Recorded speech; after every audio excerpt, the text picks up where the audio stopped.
नमस्कार।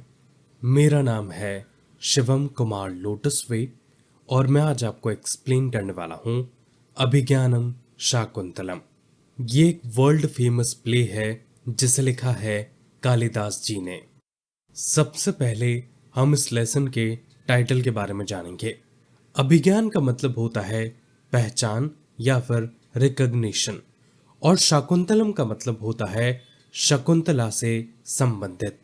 तो इस लेसन के टाइटल का मीनिंग होगा शकुंतला की पहचान की कहानी।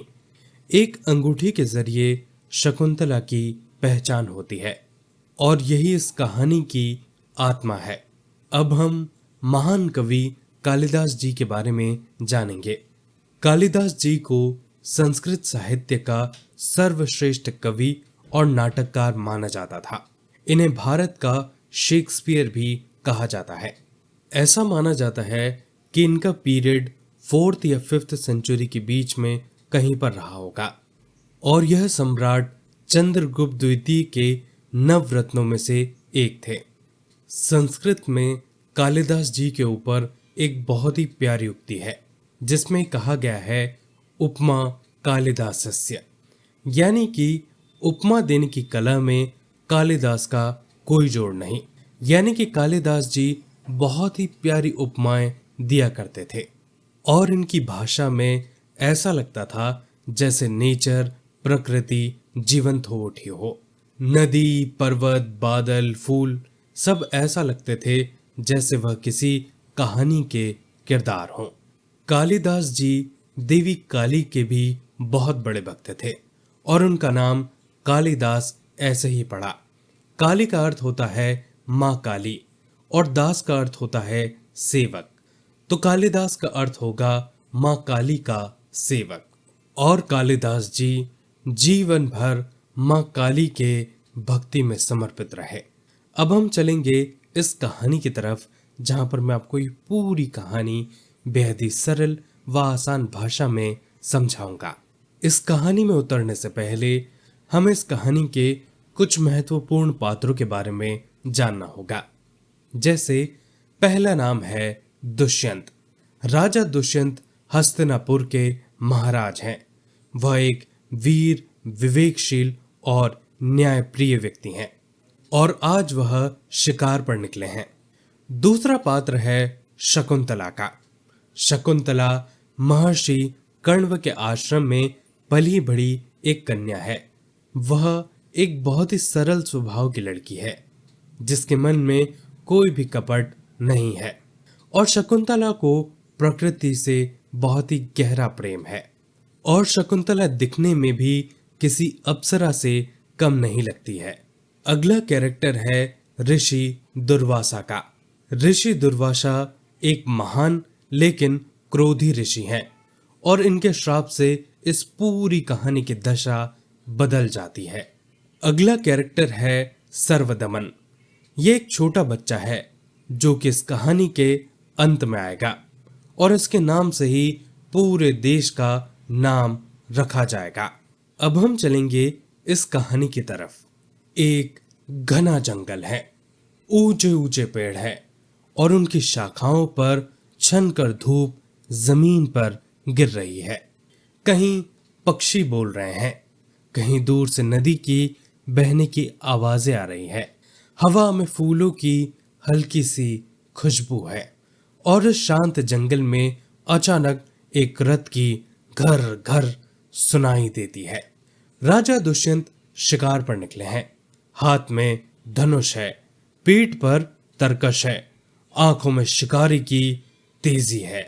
एक हिरण दिखा और वह उसके पीछे दौड़ पड़े। हिरण भागा, दुष्यंत भी भागे। जंगल गहरा होता गया और रास्ता अनजान होता गया और फिर हिरण एक जगह पर आकर रुक गया। दुष्यंत ने धनुष पर बाण चढ़ाया। अभी छोड़ने ही वाले थे कि आश्रम के तपस्वी दौड़ते हुए आए और उनसे कहा, राजन रुकिए, बाण मत चलाइए। यह हिरण कण्व ऋषि के आश्रम का है। यह शस्त्र का नहीं, स्नेह का पात्र है। दुष्यंत ने धनुष की डोर ढीली कर दी वह रथ से उतरे और पैदल उस आश्रम की तरफ चल पड़े। जैसे ही उन्होंने आश्रम की भूमि पर पांव रखा, कुछ अजीब सा हुआ। मन में एक अजीब सी शांति उतर आई, एक अजनबी सी खुशी, जैसे कोई कह रहा हो, यहां रुको, यहां कुछ है। दुष्यंत आगे बढ़े। एक पेड़ की आड़ से उन्होंने देखा, सामने से 3 कन्याएं आ रही थी, हाथ में मिट्टी के घड़े, और वह पेड़ पौधों को पानी दे रही थी, आपस में हंस बोल रही थी। यह 3 कन्याएं थी शकुंतला, अनुसैया और प्रियंवदा। और दुष्यंत की नजर शकुंतला पर टिक गई। उसका रंग किसी नई खिली हुई पत्ती जैसा था और उसके अंग ऐसे थे जैसे कोई फूल अभी अभी खिला हो, और उसकी चाल नदी जैसी शांत स्वभाव की थी। दुष्यंत देखते रहे, हिल नहीं पाए। तभी एक हिरण का छोटा सा बच्चा भागते हुए आया और सीधा शकुंतला के पांव से लिपट गया।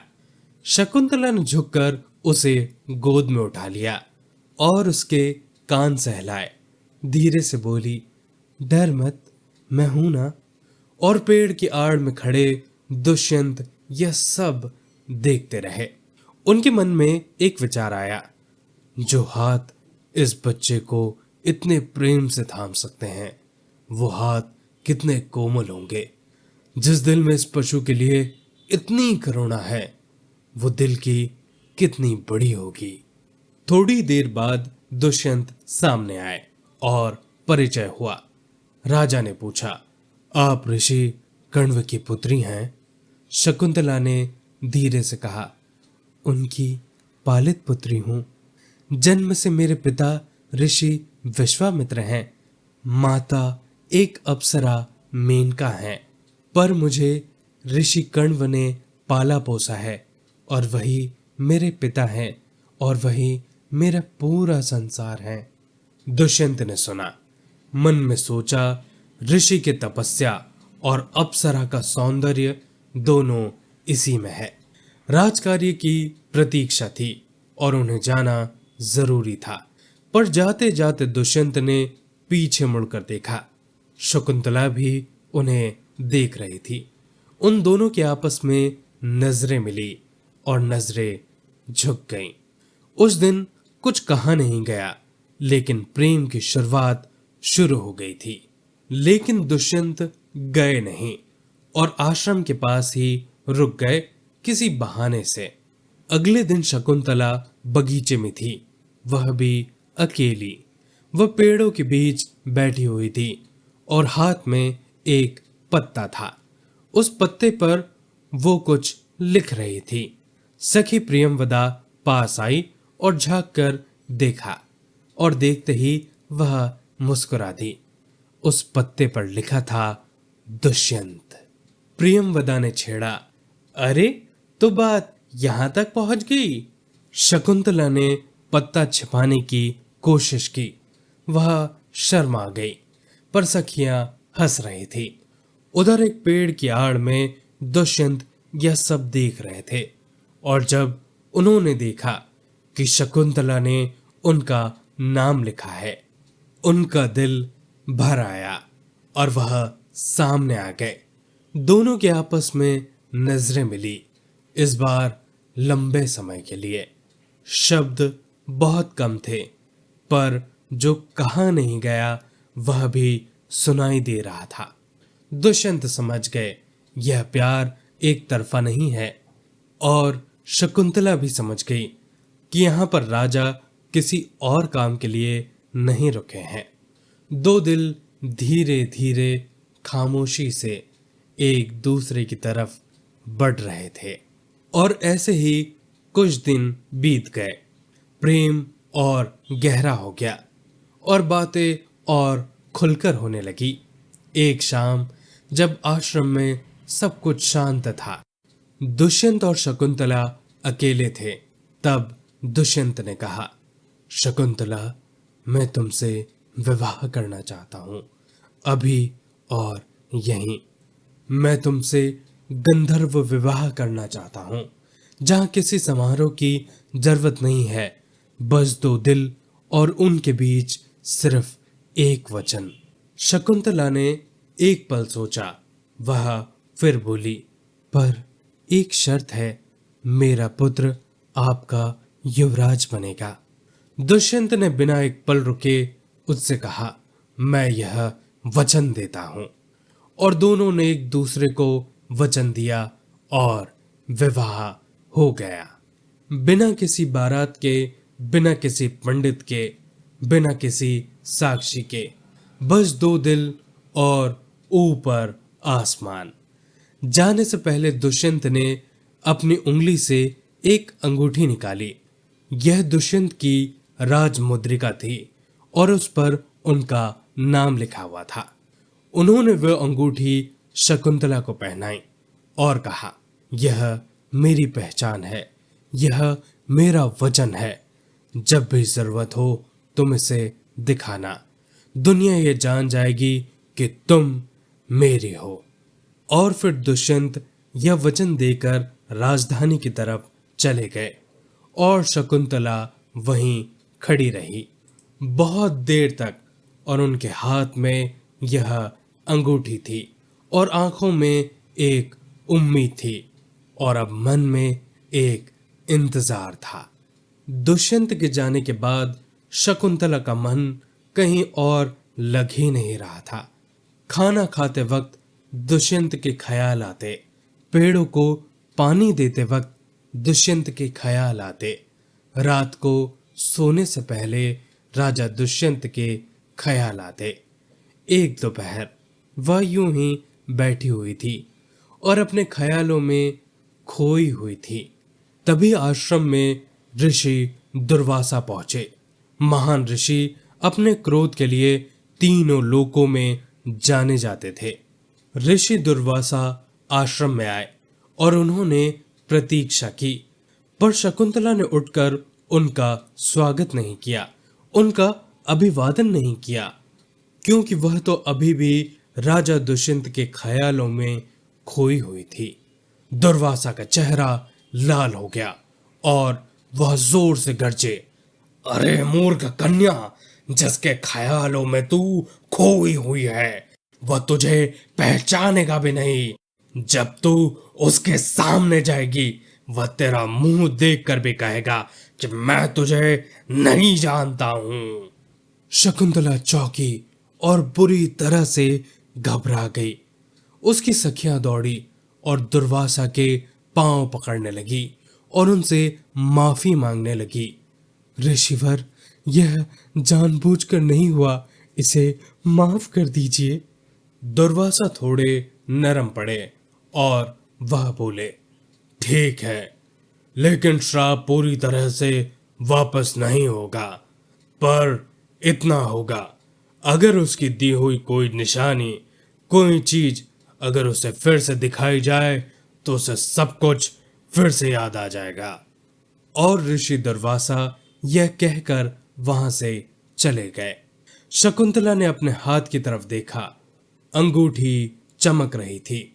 उसने सोचा, ठीक है, यह मेरे पास है, जब भी जरूरत पड़ेगी मैं इसे दिखा दूंगी और सब कुछ ठीक हो जाएगा। पर यह किससे पता था कि अंगूठी भी उसका साथ छोड़ने वाली है। समय बीता। शकुंतला के गर्भ में दुष्यंत का बच्चा पल रहा था। ऋषि कण्व तीर्थ यात्रा से लौटे। उन्हें सब कुछ पता चला तो वह नाराज हो गए और वह बोले, यह होना ही था। पर शकुंतला, अब तुम्हें अपने पति के पास जाना चाहिए। एक पत्नी का स्थान उसके पति के घर में ही होता है। और इसी तरह विदाई का दिन आ गया। आश्रम के सभी पेड़ पौधे उदास थे और वह हिरण का बच्चा जो शकुंतला की गोद में पला बड़ा था, वह भी बुरी तरह से रो रहा था और शकुंतला की आंखें भी भीगी हुई थी। तभी रास्ते में एक नदी पड़ी। शकुंतला ने अपना हाथ पानी में डाला। पानी ठंडा था और बड़ा सुकून देने वाला था। और तभी अंगूठी उसकी उंगलियों से निकलकर नदी की धारा में समा गई और शकुंतला को यह पता भी नहीं चला। इसके बाद शकुंतला हस्तिनापुर पहुंची। फिर वह राज दरबार में पहुंची जहां पर हजारों लोग खड़े हुए थे और राजा दुष्यंत अपने सिंहासन पर बैठे हुए थे। शकुंतला आगे बढ़ी और रुकी और फिर वह धीरे से बोली, महाराज, मैं शकुंतला हूं, आपकी पत्नी। जैसे ही उन्होंने ये कहा, पूरे दरबार में एक सन्नाटा छा गया। दुष्यंत ने उसे देखा और एक पल के लिए रुके और फिर बोले, मैं तुम्हें नहीं जानता। शकुंतला के पांव तले जैसे जमीन खिसक गई हो। महाराज, आपने मुझसे विवाह किया था कण्व ऋषि के आश्रम में, गंधर्व विवाह। क्या आप वह सब भूल गए? मैंने कोई विवाह नहीं किया। महाराज, आपने मुझे अंगूठी दी थी, आपकी राजमुद्रिका। और शकुंतला ने अपना हाथ आगे किया, लेकिन अंगूठी नहीं थी। दरबार में फुसफुसाहट शुरू हो गई। कुछ लोग हंसने लगे और कुछ लोगों ने मुंह फेर लिया। शकुंतला वहां खड़ी थी, अकेली और अपमानित। न अंगूठी थी, न गवाह था, न ही कोई सहारा था। और तभी आकाश से एक दिव्य प्रकाश उतरा। शकुंतला की माता अप्सरा मेनका आई और अपनी बेटी को उस अपमान से दूर लेकर चली गई। दरबार खाली हो गया, पर दुष्यंत के मन में कहीं गहरे एक बेचैनी थी। एक अजीब सा खालीपन था, जैसे कुछ छूट गया हो, जैसे वह कुछ भूल रहे हों। ऐसे ही एक दिन हस्तिनापुर के बाजार में एक मछुआरे को पकड़ा गया। उसके पास एक चमकदार अंगूठी थी जिस पर राज चिन्ह था। सिपाहियों ने पूछा, यह तेरे पास कैसे आई? मछुआरे ने डरते डरते सच बताया, ये अंगूठी एक मछली के पेट में मिली है महाराज, बाजार में बेचने के लिए आया था। अंगूठी राजा दुष्यंत तक पहुंची। दुष्यंत ने अंगूठी हाथ में ली और उसे देखा और एक पल में उन्हें सब कुछ याद आ गया। शकुंतला, कण्व ऋषि का वह आश्रम, वह पहली नजर और वह गंधर्व विवाह और वह वचन भी उन्हें याद आ गया जो उन्होंने विदाई के समय शकुंतला को दिया था। और इसी के साथ उन्होंने अपनी राजमुद्रिका, वह अंगूठी भी दी थी। उनकी नजरों के सामने वह सब कुछ घूमने लगा। वह दरबार, वह दिन जब शकुंतला, उनकी पत्नी, इस दरबार में खड़ी हुई थी, लेकिन फिर भी वह अपनी पत्नी को पहचान नहीं पाए। उन्हें बेहद दुख हो रहा था, उन्हें खुद पर गुस्सा आ रहा था। और दुष्यंत की आंखें भर आई और उनके मन में पछतावे का एक गुबार उमड़ रहा था। यह मैंने क्या किया? वह मेरी पत्नी थी, मेरे बच्चे की माँ थी, और मैंने उसे यूं ही अकेला छोड़ दिया और उसे अपमानित भी किया। हे ईश्वर! और वह उसे ढूंढने निकले, लेकिन वह कहां पर थी यह किसी को नहीं पता था। तभी देवी देवताओं और असुरों के बीच एक भयंकर युद्ध छिड़ गया और तब देवराज इंद्र राजा दुष्यंत के पास पहुंचे और उनसे यह विनती की, राजन, हमें आपकी युद्ध में जरूरत है। तब राजा दुष्यंत मान गए और युद्ध करने के लिए तैयार हो गए। उन्होंने और सभी देवी देवताओं ने एक भयंकर युद्ध लड़ा और इस युद्ध में उन्होंने असुरों को पराजित कर दिया। लौटते समय राजा दुष्यंत का रथ बादलों के ऊपर से गुजर रहा था। उन्होंने नीचे देखा, एक आश्रम था, वह भी बड़ा हरा भरा और शांत सा। यह आश्रम ऋषि मारीच का आश्रम था। दुष्यंत नीचे उतरे और आश्रम में जा पहुंचे। वहां उन्होंने एक बहुत ही अद्भुत दृश्य देखा। एक छोटा सा बालक बड़ा निडर और बेखौफ था और वह शेर के बच्चे का मुंह खोलकर उसके दांत गिन रहा था। दुष्यंत उसे देखते रहे। मन में कुछ हुआ। उस बच्चे के प्रति उनके मन में एक अजीब सा खिंचाव हुआ। उस बच्चे के लिए उनके मन में एक अनजाना प्रेम उमड़ रहा था। तभी राजा दुष्यंत ने पूछा, यह बच्चा कौन है? तभी आश्रम के अंदर से एक स्त्री दौड़ती हुई आई। बेटा, बेटा उसे छोड़ दो, उसे चोट लग जाएगी। दुष्यंत ने उस स्त्री को देखा और एक पल के लिए समय रुक गया। वह स्त्री कोई और नहीं बल्कि शकुंतला थी। वर्षों की तपस्या और विरह ने उसे गहरा बना दिया था। अब उसकी आंखों में, उसकी चाल में एक गहरी उदासी थी जो छिपाए नहीं छिप रही थी। राजा दुष्यंत आगे बढ़े। शकुंतला ने भी उन्हें देखा और वह एक पल के लिए रुक गई। दुष्यंत की आंखें भर आई और वह बोले, शकुंतला, मुझे माफ कर दो। एक श्राप था जिसने मेरी याददाश्त मुझसे छीन ली थी, पर आज मुझे सब कुछ याद है। तुम्हारा हर पल मुझे याद है। मुझे उस दिन का अपमान भी याद है जो मेरे दरबार में हुआ था। वह मेरी गलती नहीं थी, शायद वह श्राप का प्रभाव था। मैं तुमसे माफी मांगता हूं, मुझे माफ कर दो। शकुंतला की आंखें भर आई। वर्षों का दर्द, वर्षों का इंतजार, वर्षों का वह अकेलापन, सब कुछ एक पल में समाप्त हो गया। तभी वह बच्चा दौड़ता हुआ आया और सीधे दुष्यंत के पांव से लिपट गया, जैसे वह उसे पहचान गया हो कि यह मेरे पिता हैं। तभी ऋषि मारीच मुस्कुराते हुए वहां पहुंचे और उन्होंने कहा, राजन, यह आपका पुत्र है। इसका नाम है सर्वदमन। यह बालक इतना वीर है कि शेर के मुंह में यह हाथ डालकर उसके दांत गिनता है। आगे चलकर यह भरत कहलाएगा और इसी के नाम से इस पूरे देश का नाम होगा भारतवर्ष। दुष्यंत ने अपने पुत्र को गोद में उठा लिया। फिर शकुंतला की तरफ देखा। शकुंतला ने उनकी आंखों में देखा और इस बार नजरें झुकी नहीं। दोनों का बीच का फासला अब हमेशा हमेशा के लिए मिट गया था। परिवार फिर से एक हो गया और इसी के साथ यह कहानी समाप्त होती है। दोस्तों, ये था इस पूरी कहानी का एक्सप्लेनेशन।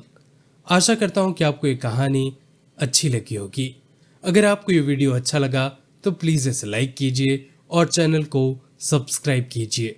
अपने आसपास सफाई बनाए रखें और एक पेड़ ज़रूर लगाएं। आप सभी का बहुत बहुत धन्यवाद।